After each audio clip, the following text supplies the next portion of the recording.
Welcome to another episode of the Hungry Hungarian Hammock Hanger. Today's episode, we're going to be making My wife is not a fan of when I cook curry in the house. Smells the whole house up. I don't mind it so much, so this recipe comes with a disclaimer. If you're gonna cook inside, make sure everybody in the house likes the smell of curry for like 2 days. Let's get started. Today's shopping list is 1.5 cups of shredded coconut, 2 cups of chicken broth or stock. I like to make my own, but for the sake of the video, here's I'm just going to use a can. Roasted red bell pepper and basil quinoa, 2 red bell peppers, 1 white onion, 1 pound of shrimp. I like the salad shrimp because of how well they dehydrate. Going to need a teaspoon of paprika, a tablespoon of garlic, 2 teaspoons of coriander, and 2.5 tablespoons of curry. Secret ingredient alert: 1 tablespoon of ground ginger.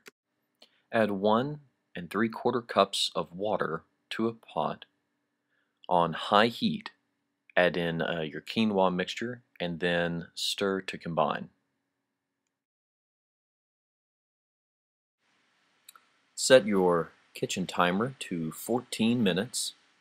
Take some coconut oil and add it to a skillet on high heat. Once the oil starts to shimmer, go ahead and add your red bell peppers and your onions. And we're going to coat those nicely with the oil to allow them to saute. I'm going to take a little bit of salt at this point, and I want to sweat the vegetables. I don't want them to retain so much the moisture because we want that moisture to be out later on in the cooking process. Now, once the onions have started to become more translucent, go ahead and add your shrimp to the mix. Turn the heat down. We don't want to overcook the shrimp. Now add your coconut and stir to combine.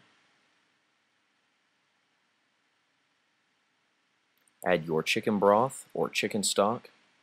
I wish I would have had time to make my own stock before the video. Always make sure to stir that quinoa so that it doesn't burn. I'm going to go ahead and add in my paprika, my garlic, coriander, and a bunch of curry.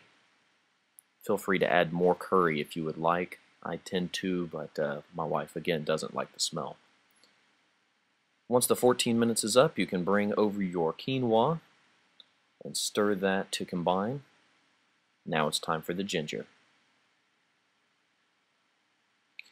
Bring this whole mixture to a boil and try to reduce the fluid as much as possible. After about 3 to 5 minutes, you'll start to see that everything kind of flops off the spoon very nicely.